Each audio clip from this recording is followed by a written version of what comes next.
Tamil menu சேனலுக்கு உங்கள் அனைவரையும் அன்போடு வரவேற்கிறேன். இன்றைக்கி நம்ம சேனலில் ரொம்ப எளிமையான கனவா வறுவல் தாங்க பார்க்க போகிறோம். வாங்க எப்படி பண்ணலான்னு பார்க்கலாம்.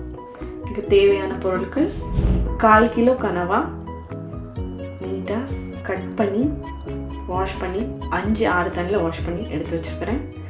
1 டேபிள் ஸ்பூன் மிளகாய்த்தூள், 1 டேபிள் ஸ்பூன் சீரகத்தூள், 1 டேபிள் ஸ்பூன் மிளகுத்தூள், தேவையான அளவு உப்பு அண்ட் ஒரு 1/4 டேபிள் ஸ்பூன் மஞ்சள் தூள்.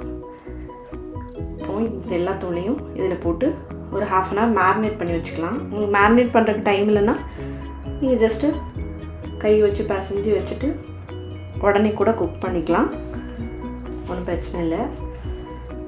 கனவான்றது சில இடத்துல கடம்பான்னு கூட சொல்லுவாங்கங்க. கனவாயில் விட்டமின் B12 நிறைய இருக்குது. It's rich in vitamin B12. So pan வச்சு ஒரு 3 டேபிள் ஸ்பூன் எண்ணெய் விட்டுக்கோங்க.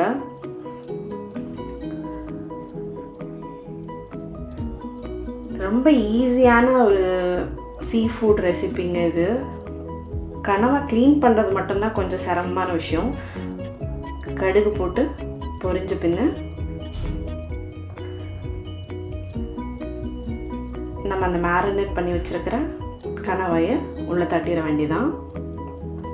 ஜஸ்ட்டு ஒரு பரட்டி விடுங்க. போட்டுட்டு க்ளீன் பண்ணுறது சிரமமான விஷயந்தான். ஆனால் இதோட எண்டு ப்ராடக்டை நினச்சிட்டே நீங்கள் க்ளீன் பண்ணிங்கன்னா உங்களுக்கு பெரிய விஷயமா தெரியாது. அது உங்களுக்கு வேணும்னா கமெண்ட் பண்ணுங்கள். கனவை எப்படி க்ளீன் பண்ணுறது, கட் பண்ணுறது எல்லாம் நாங்கள் ஒரு நாள் வீடியோ போடலாம். ஸோ அது கொஞ்சம் நேரம் பரட்டினீங்கன்னா அந்த கனவாலேருந்து கொஞ்சம் தண்ணி விடும். கொஞ்ச நேரம் அப்படியே பரட்டிகிட்டே இருங்கங்க. இந்த தண்ணி கொஞ்சம் வத்துட்டும். அப்பப்போ கிளறி விட்டுக்கோங்க, பிடிச்சிடும் பார்த்துக்கோங்க. தண்ணி கொஞ்சம் வத்திடுச்சு. இதுக்கப்புறம் நம்ம மூடி போட்டு கனவாயை குக் பண்ண போகிறோம். மூடி போட்டு கொஞ்ச நேரம் அது நல்லா குக் ஆகிடுச்சுன்னு எப்படி தெரியும்னா அதில் டப் டப்னு சவுண்டு வரும், வெடிக்கிற சத்தம் வரும் கனவாயில். அப்போனா கனவா இஸ் குக்டுன்னு அர்த்தம். நல்லா குக் ஆயிடுச்சு. அதுக்கு மேலே ரொம்ப நேரம் நீங்கள் குக் பண்ணாதீங்க. அதுக்கப்புறம் அது ரொம்ப ரப்பரியாக ரொம்ப சூயியாக ஆயிரும். அந்த டப் டப் சவுண்டு வந்துட்டு ஜஸ்ட் ஒரு 5 மினிட்ஸ் மேக்ஸிமம் குக் பண்ணுங்கள், போதுங்க. அது காரசாரமான கனவா வறுவல் ரொம்ப பிரமாதமாக இருக்கும். வெரைட்டி சாதத்தோடலாம் ரொம்ப நல்லாயிருக்கும் காம்பினேஷன். அண்ட் வெந்தய குழம்பு, ரசம் சாதம், புளி குழம்புக்கு எல்லாமே ரொம்ப நல்லாயிருக்கும். மோர் குழம்புக்கு எல்லாமே. இந்த ரெசிபியை கண்டிப்பாக ட்ரை பண்ணி பாருங்கள். உங்கள் ஃப்ரெண்ட்ஸ் அண்ட் ஃபேமிலியோடு இந்த ரெசிபியை கண்டிப்பாக ஷேர் பண்ணுங்கள். எங்கள் சேனலை சப்ஸ்கிரைப் பண்ண மறந்துடாதீங்க. வாங்க இந்த கனவா வறுவல் எப்படி இருக்குன்னு டேஸ்ட் பண்ணி சொல்கிறேன் உங்களுக்கு. இது சாதத்தோடு கூட போட்டு பரட்டி சாப்பிட்லாம். நீங்கள் கொஞ்சம் போல் நெய் போட்டு, நல்லெண்ணெய் பிடிக்கும்னா நல்லெண்ணெய் போட்டு அப்படி சாப்பிட்லாம்.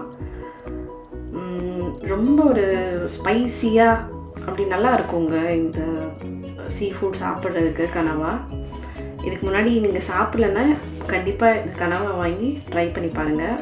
இன்னொரு முக்கியமான விஷயம், நம்ம பண்ண இந்த பேனில் மீதி மசாலா இருக்கும், அதில் கொஞ்சம் போல் சாதம் போட்டு நல்லெண்ணெயோ நெய்யோ போட்டு பிசைஞ்சு சாப்பிட்டு ட்ரை பண்ணி பாருங்கள். சான்ஸே இல்லைங்க, எச்சி விடுற மாதிரி இருக்கும். கனவா நல்லா குக்காக இருக்குது. ஆக்சுவலி சாஃப்டாக காரமாக இருக்குது.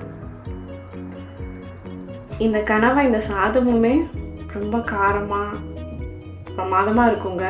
கண்டிப்பாக ட்ரை பண்ணி பாருங்கள். மீண்டும் சந்திப்போம். நீங்களும் சமைக்கலாம்.